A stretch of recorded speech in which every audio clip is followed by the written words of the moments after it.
Good morning, everyone, and welcome to another Clayton County Library System virtual program. Today, we have one of our guests, Mr. Jim Parks from the Henry County UGA Master Gardeners. He is going to be presenting information about seed starting and germination. Mr. Parks, you can take it away. All right, thank you. I'm Jim Parks. I've been a Henry County Master Gardener since 2008. Been very active. I've learned a lot. And the main thing I've learned is I don't know a lot. So I'm going to ask for your input as we go through this seed starting program.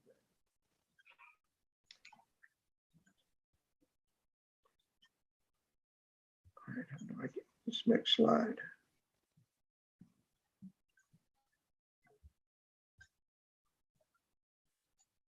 I have my technical person next to me here.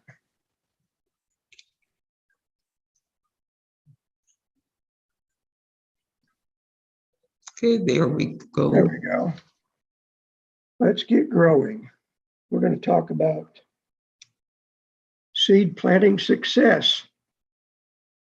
Starting with seeds, we're going to talk about seeds, containers, soil, planting, record keeping, maintenance, and transplanting.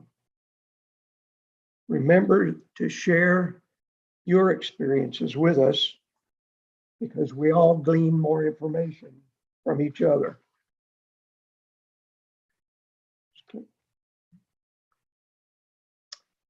Things to consider. Sources of seeds. Good seed does not necessarily mean expensive seed. You need to find a seed company that is reliable. Local retailers will provide seeds, some of it reliable. Most reliable in this area are usually your big box stores like Lowe's and Home Depot. I've even purchased seed from Dollar General that was pretty good seed. Aldi's once in a while carries a seed that is pretty good. So keep good records of where you get your seeds so you don't buy bad seeds year after year. I also use some saved seeds. And if you want to save seeds, there's a lot of people out on the internet that will give you tons of information on seed saving. We're not going to cover that much today. So where do you get your seeds?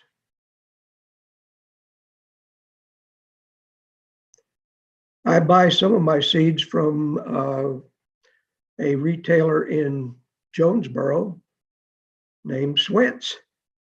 They usually have pretty good seed. They sell in bulk. I also have some favorite seed sources that are organic. They have no GMOs if you're interested in non-GMO seeds. Rareseeds.com is a very good one. That's Baker Creek seeds. There are several others. Used to have a list. Didn't have my list, okay. But do some research on the seed companies. Your best bet, if you want a specific variety, is to go email. You can find all kinds of seed companies on the internet, and they will provide any kind of seed you want. All right, how about outdated seeds? I have seeds that I've saved from last year. What do I do with them? Seeds that are outdated. They're dated 2010, 2015. Here's what I do with mine. I'll take a seed container about 2 to 3 inches square and approximately 2 inches deep, and I'll put some soil in it or some seed starting soil in it, and I'll put maybe 5 or 10 seeds in it. The reason I want to limit it to 5 or 10 is so I can tell the percentage of germination. And I'll try to start those seeds and see what happens. If I get no germination at all, I'll throw the whole pack away then. If I get a good percentage, I'll go ahead and try to start the seeds.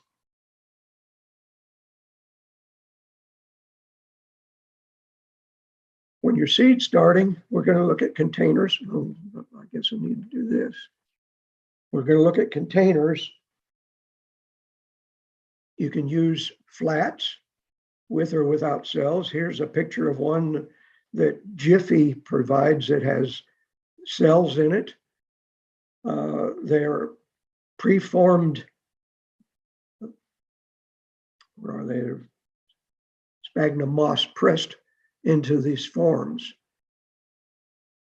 But you can use just about any container that's 1 to 1.5 inches deep,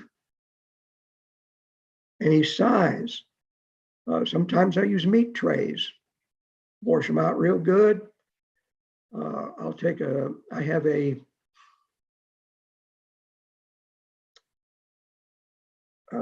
I have like a soldering iron. I'll take that soldering iron and I'll melt holes in the bottom for drainage. Then I'll put my soil in and go ahead and start my seeds.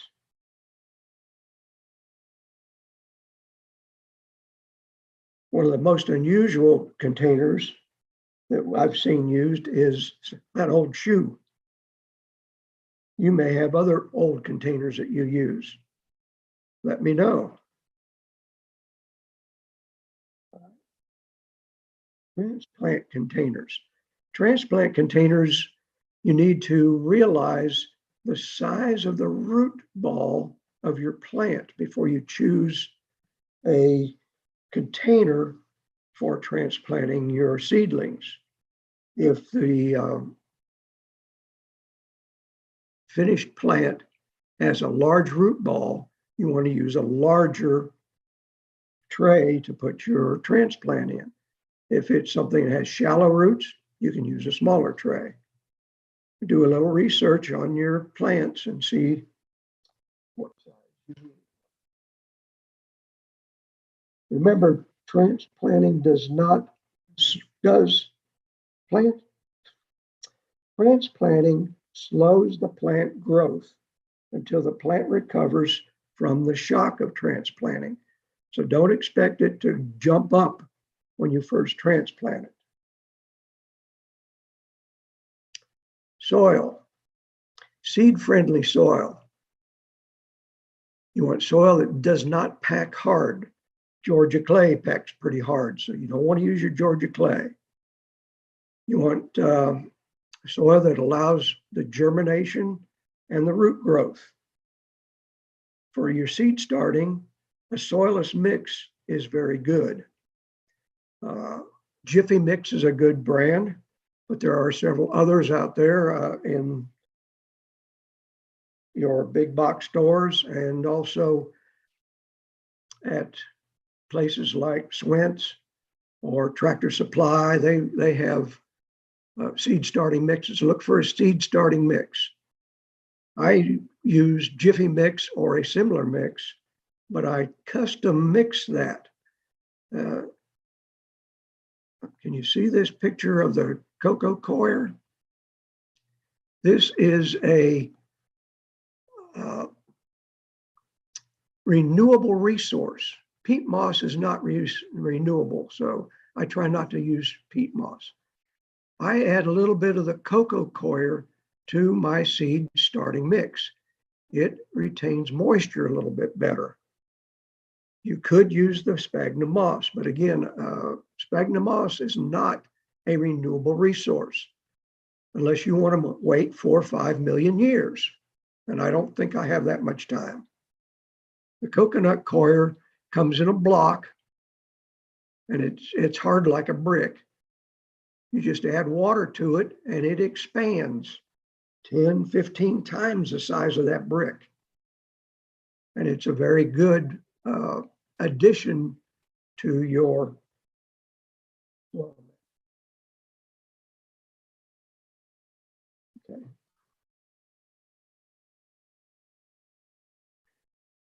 planting. You want to read your packet. How do I move this? Okay. Can I move this? Yes. If you look at this seed packet, it gives you a lot of information. Be sure to read your seed packet. It tells you the depth to plant your seeds, how close to they should be after you thin them, the height the plant gets, what does it want, sun or shade, the days to germination. You want to look at this before you start your seeds, because you can start your seeds now, and this zinnia can be started 3 to 4 weeks before the last frost.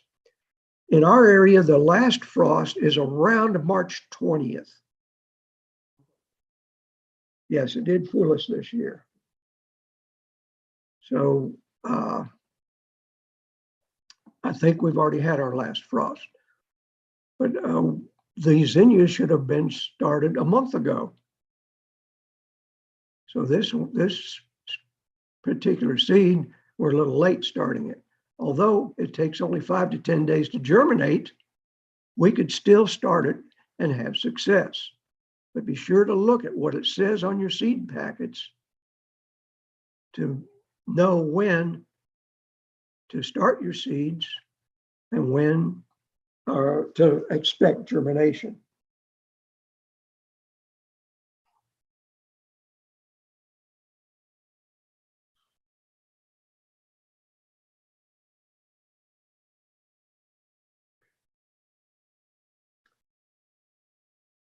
Planting, preparing your seeds. Some seeds need a little bit of soaking before they will germinate well. For example, okra is a crop that is grown throughout the South that some folks don't have a lot of success when they first plant it. Well, okra seeds germinate much better if you soak them overnight in just a little bit of warm water.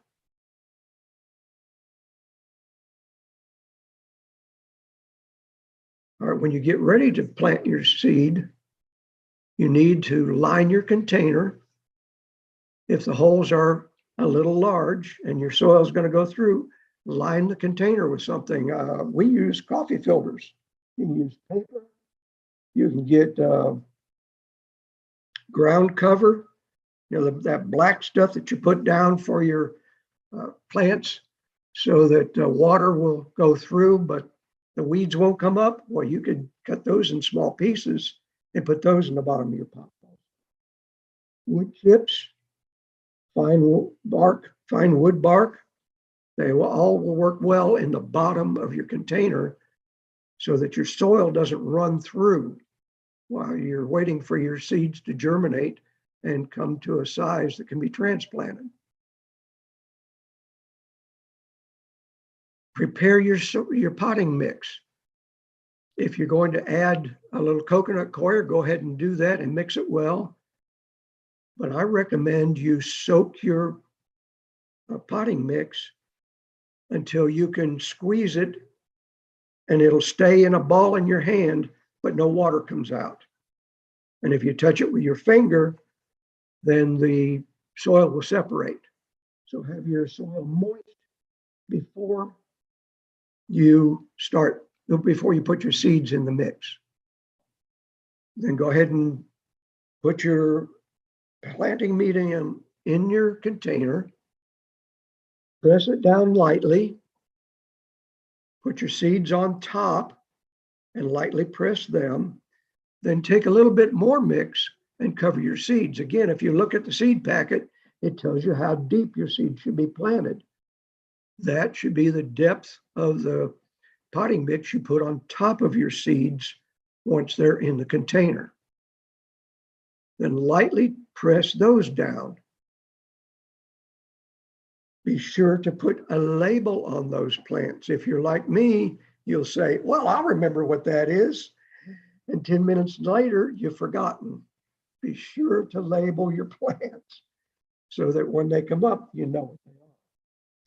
Now, once you have your plants labeled and you're setting your container aside, have a bottle of water that has a mist spray and spray gently the top of the water.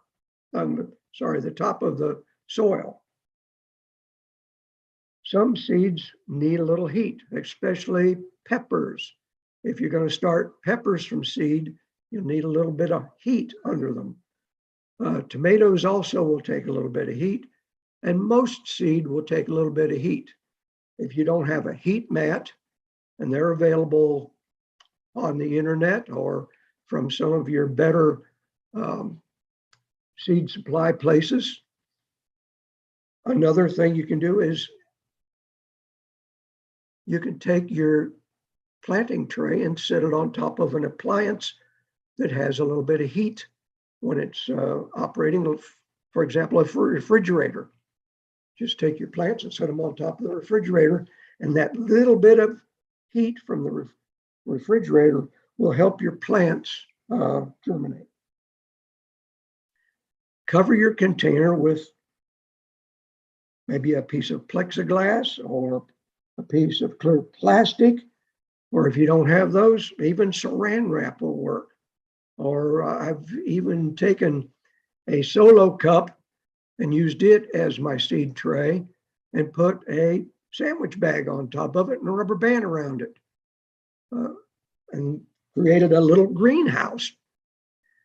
Now, once your seedlings start to emerge, you want to take the cover off right away. If you leave it on too long, the sun will burn your plants because the heat will build up under that cover. So you want to take that cover off as soon as your seeds germinate.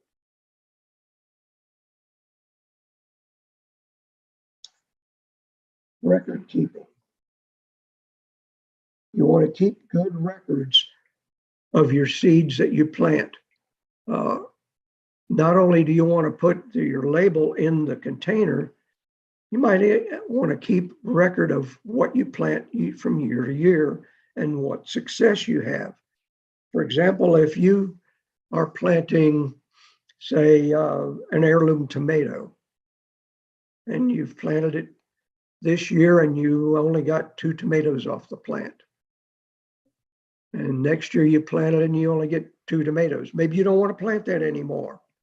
So in your records, you can put, I don't want to plant this anymore. I don't get a lot of tomatoes. Or this specific plant gets diseased easily in my location. So I don't want to plant that again. And then a few years down the road, you'll think, gee, I think I remember planting this before. Then you go back to your records and see what success or what failure you had with that plant.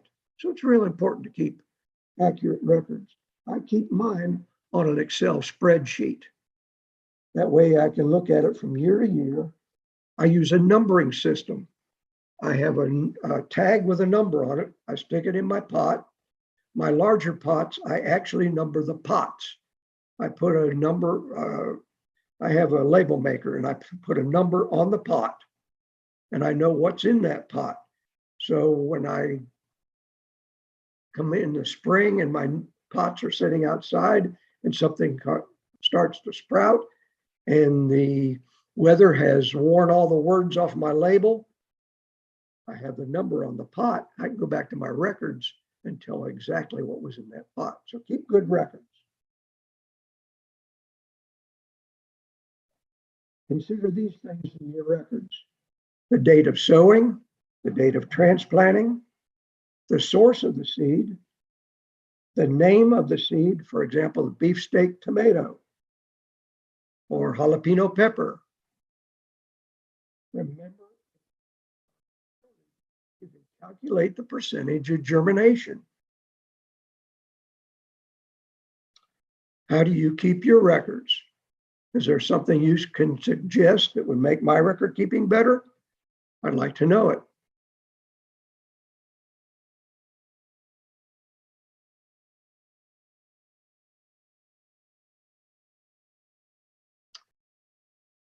Maintenance, also known as babysitting the sprouts.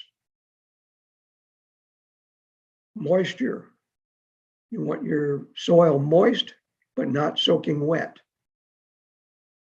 You want to gently use a spray bottle or bottom water. Take a tray that has water in it and set your plant in the tray. Leave it for 10 to 15 minutes. Take it out and set it back on an area where it can drain well. Your sprouts are very fragile. Check the moisture level before watering. You can actually pick the pot up, and over time you'll realize just by holding the weight of the pot in your hand if it needs water or not. If the pot is real light, you know that it probably needs water. If it feels a little heavier, you'll know that maybe I can skip watering today. About light. If you're using a grow light or some kind of artificial light, you want your plants under the light system for up to 16 hours a day. I learned this lesson the hard way. I was only using about 8 or 10 hours of light, and my plants were getting tall, but they weren't growing in thickness. And when I started increasing the light to 16 hours a day, I'm getting a plant that's not quite as tall, but has a real thick stem. And that is a whole lot better for fruit production. So you might want to increase your light if you're having a problem with spindly plants. Light intensity, if you're going to be buying a light for your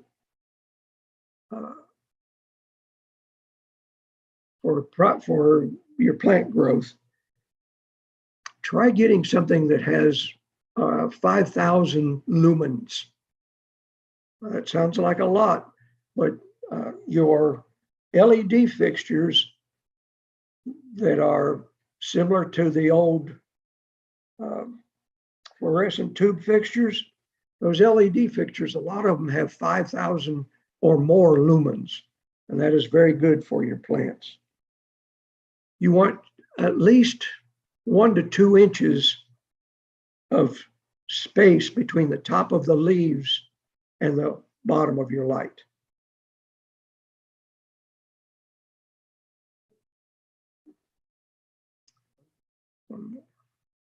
Transplanting. The timing of transplanting, you want to look for true leaves.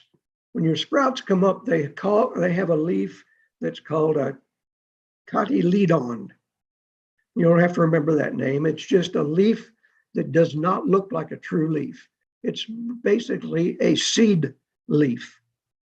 These seed leaves will eventually fall off. What you want to do before you transplant is wait for true leaves. That is a leaf that is identical to what the plant is going to be.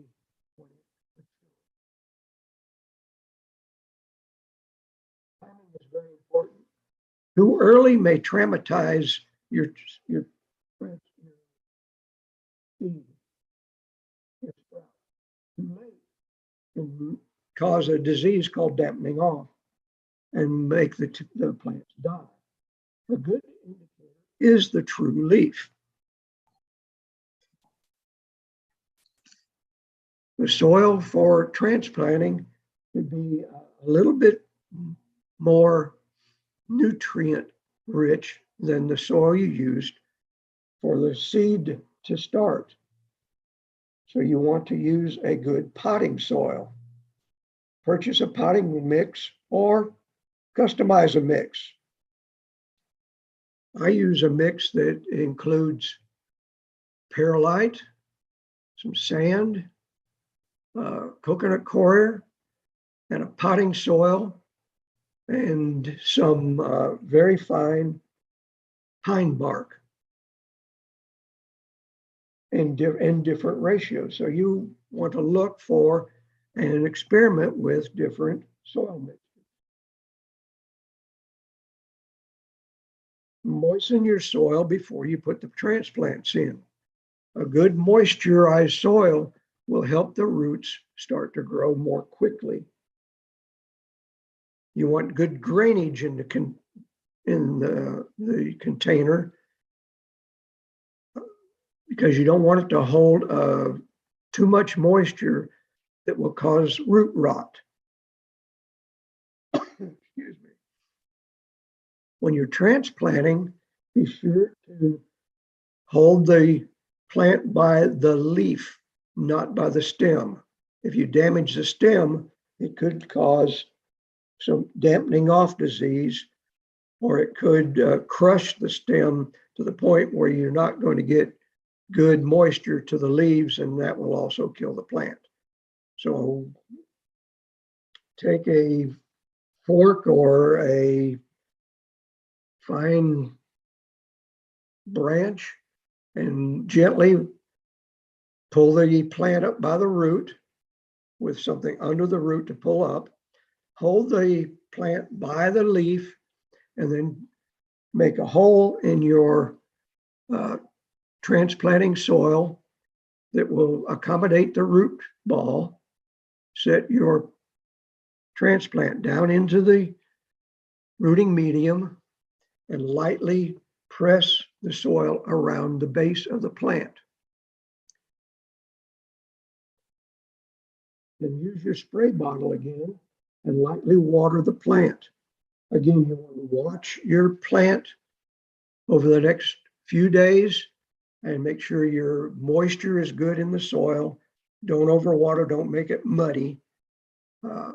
Have good soil drainage, and set your plant where the holes in the bottom are not blocked by the table your plant is sitting on. Have something under it that will allow good drainage.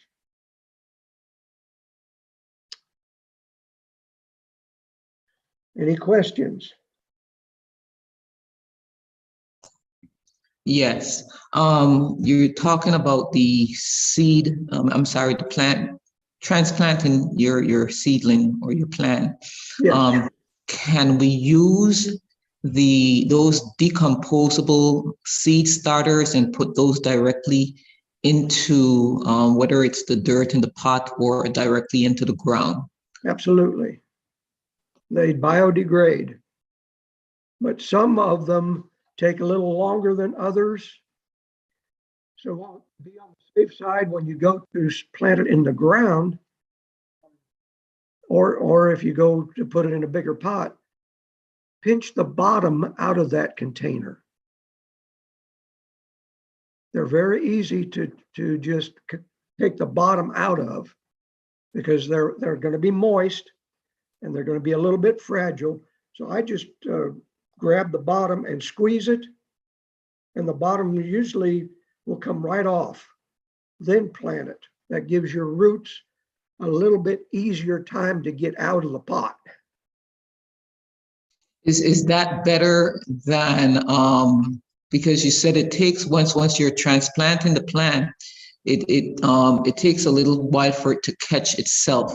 So would that method of using those biodegradable planters be better than just taking it out of a pot into the? Yes, it would. Okay. Okay. It'll still have a little bit of shock, but not as much as if you have pulled the root out and planted a root ball.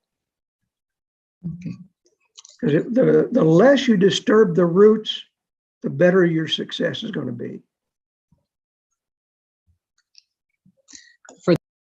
For those who are starting seeds and growing in pots, what size pot should you say they should get? I have used as small as an inch square, but I only put like 4 or 5 seeds in them, one that small. If your seeds are large, like let's say a squash, I would use a container that is at least 2 inches in diameter or larger.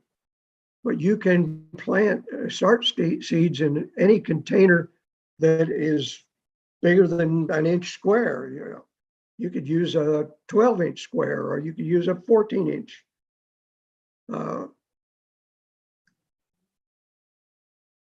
Now, is your question for just starting the seed or for growing the plant? For actually growing the plant for container gardens.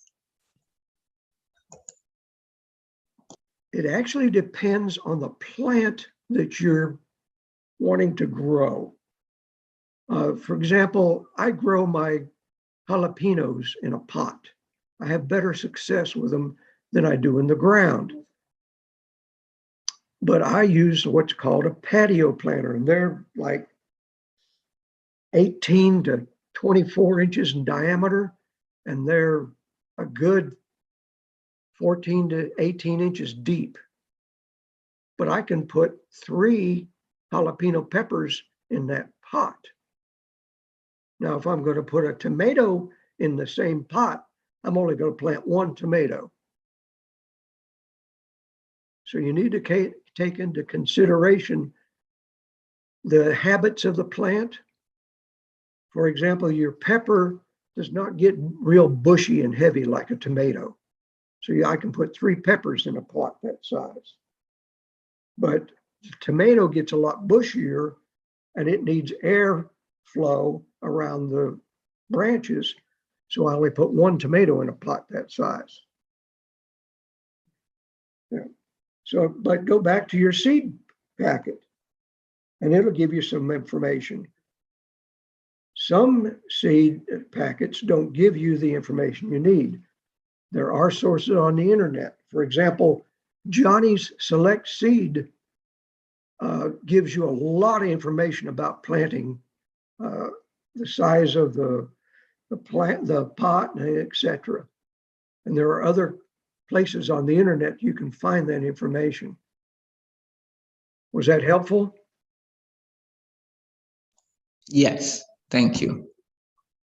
Okay, I don't see any question. If we have any of our participants online that's wanting to have a question answered, please feel free to unmute yourself if you're in the Zoom session, or if you're on YouTube, please feel free to write your questions and we will post those questions to Mr. Park.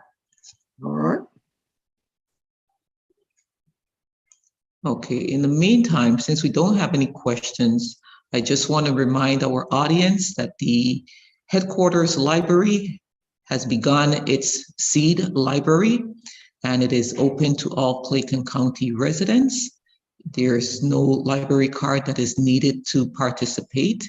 You're allowed to come to the library and check out at least 2 packages of seeds per month, as long as we have seeds. So we invite each and every one of you to visit our library.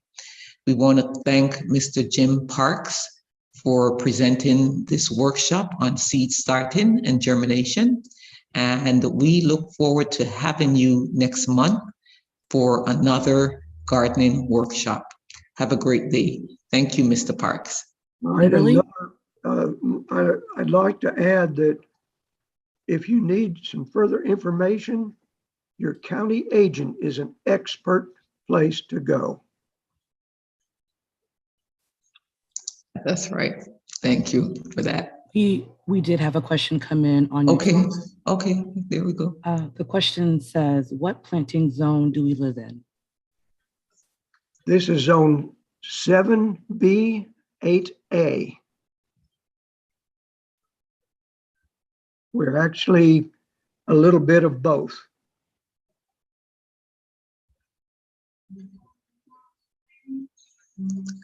And I guess that would depends on which part of the state you live in, whether it's up north or perhaps. That's our area. That's Clayton and Henry. Oh, that's Clayton itself. Okay. Yeah, because if you go up to the Georgia mountains, you're in zone 6B, 7A. Okay.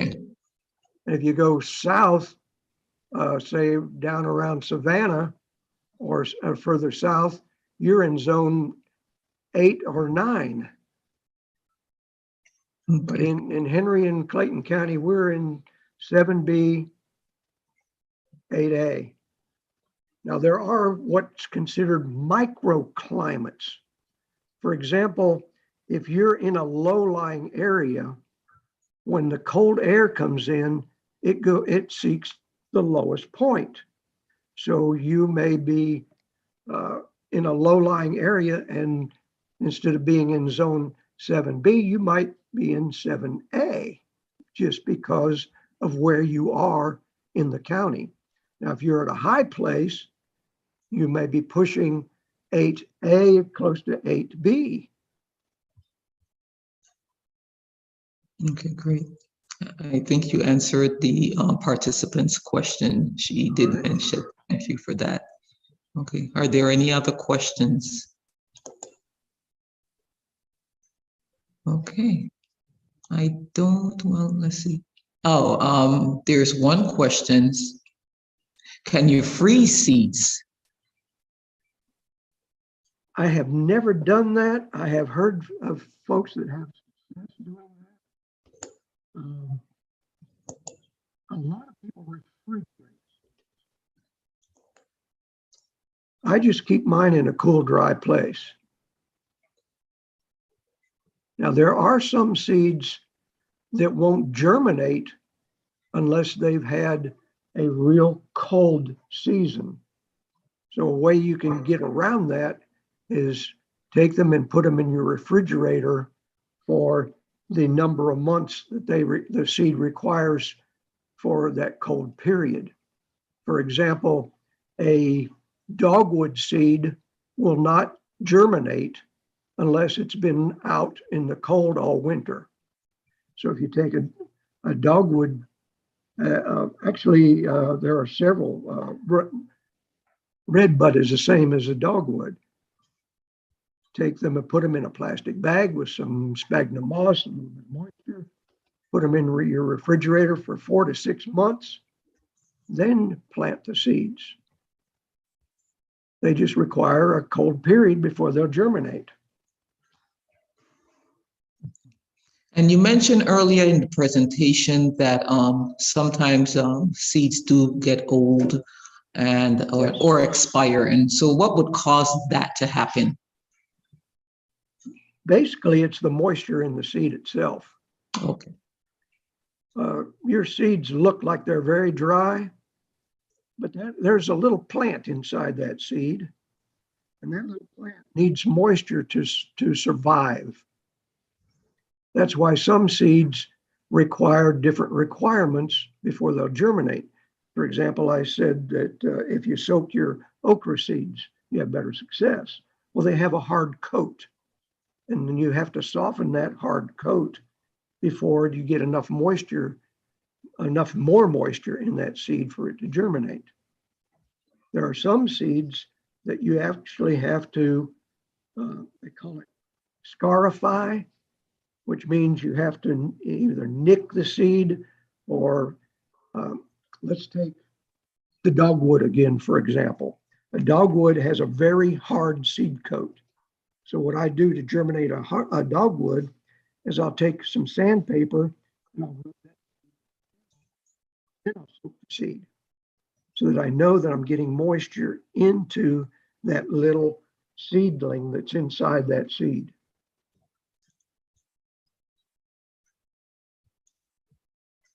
Does that make it as clear as mud? I think we understand that. Okay. Yes. Okay, let's see here if there's anything else. Now there is a procedure you can use to pre-germinate your seeds. And what they do is they take your seeds and you wrap them in a damp paper towel and put them in a Ziploc bag. And you leave them set in the dark for a couple of days, and you check them every day to see if they're starting to germinate. And once they start germinating, then you can put them in your seed starting mix. But be very careful with them because they are very fragile at that point.